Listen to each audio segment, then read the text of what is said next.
Hello, my name is Ricardo Diono. I'm a master student from National Taiwan University of Science and Technology.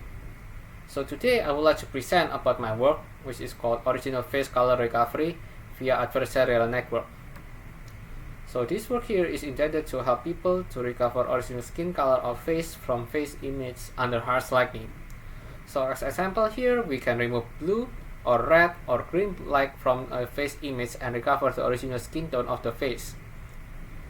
So for the input, we have two types of image.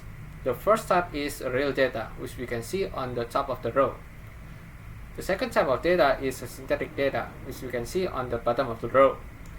Both types of image are under red or green or blue light. This input will first be preprocessed using a dlib library to return only the related face features. After that, it will be put to the generator. The generator consists of three parts. The first part is the encoder. The encoder has three convolution blocks. On top of the block is the convolution setting. On the bottom of the block is the output dimension. And nearer the bottom of the screen is the modules used on each of the convolution blocks. The modules that we use on encoder is convolution, followed by instance normalization, followed by ReLU. Each of the convolution here will have the input dimension. Next is the second part of the generator, which is called the residual. On this residual, there are 6 convolution blocks. Each of the convolution blocks will have a residual connection on it, and will consist of convolution, followed by instance normalization, followed by ReLU, followed by a convolution, and lastly an instance normalization. And on this part, the size of the dimension will not be changed. Next is the last part of the generator, which is the decoder.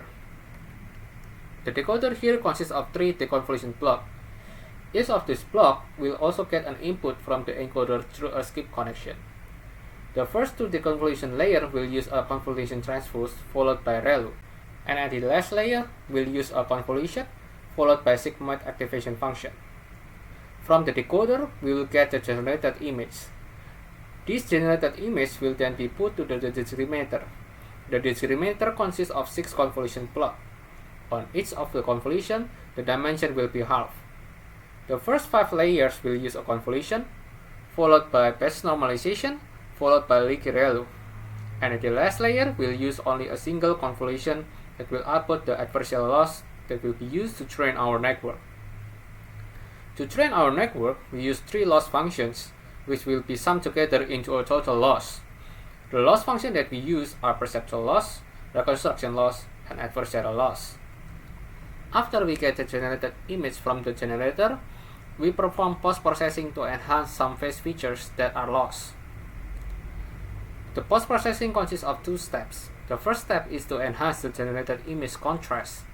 The second step is to extract the lib and perform red color harmonization on it and reattach it back to the face image. Here we present some comparison of our network compared to the state-of-the-art network. Thank you for your attention.